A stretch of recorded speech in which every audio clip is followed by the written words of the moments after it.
അസ്സലാമു അലൈക്കും വറഹ്മത്തുള്ളാഹി വബറകാതുഹു. ബിസ്മില്ലാ അൽഹംദുലില്ലാ. ലോകരക്ഷിതാവായ അള്ളാഹു സുബ്ഹാനഹു വ തആല നമുക്ക് ഒരുപാട് അനുഗ്രഹങ്ങൾ ചൊരിഞ്ഞു തന്നിട്ടുണ്ട്.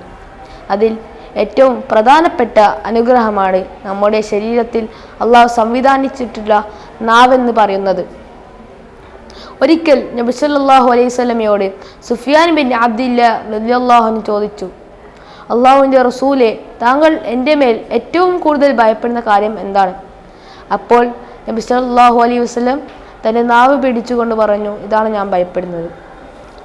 നമ്മെ നരകത്തിലേക്കും സ്വർഗത്തിലേക്കും നയിക്കാൻ പ്രാപ്തിയുള്ള ഒരു അവയവമാണ് നമ്മുടെ നാവ്. അള്ളാഹു പറയുന്നു, വഖുൽ യാ ഇബാദി യഖൂലു ലതി ഹിയ അഹ്സൻ. നീ എൻ്റെ ദാസന്മാരോട് പറയുക, അവർ പറയുന്നത് ഏറ്റവും നല്ല വാക്കായിരിക്കണമെന്ന്.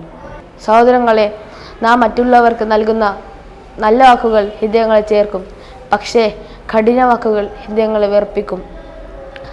നമ്മുടെ നാവിലൂടെ നാം സ്നേഹം നൽകണം, ആശ്വാസം നൽകണം, ദുഃഖിതന്മാരെ ഉന്മേഷവാന്മാരാക്കണം. എന്നാൽ വഴക്കിന് കാരണമാകുന്ന, പക വിതക്കുന്ന ശൈത്താൻ്റെ ഇടപെടൽ ഉണ്ടാകുന്ന നാവായി നമ്മുടെ നാവ് മാറരുത്. നബി സല്ലല്ലാഹു അലൈഹി വസല്ലമയുടെ മാതൃക പിൻപറ്റി ഈ റമളാനിൽ നല്ലൊരു വിശ്വാസിയായി ജീവിക്കാൻ നാം ശ്രദ്ധിക്കുക. അല്ലാഹു അനുഗ്രഹിക്കട്ടെ. അസ്സലാമു അലൈക്കും വറഹ്മത്തുള്ളാഹി വബറകാതുഹു.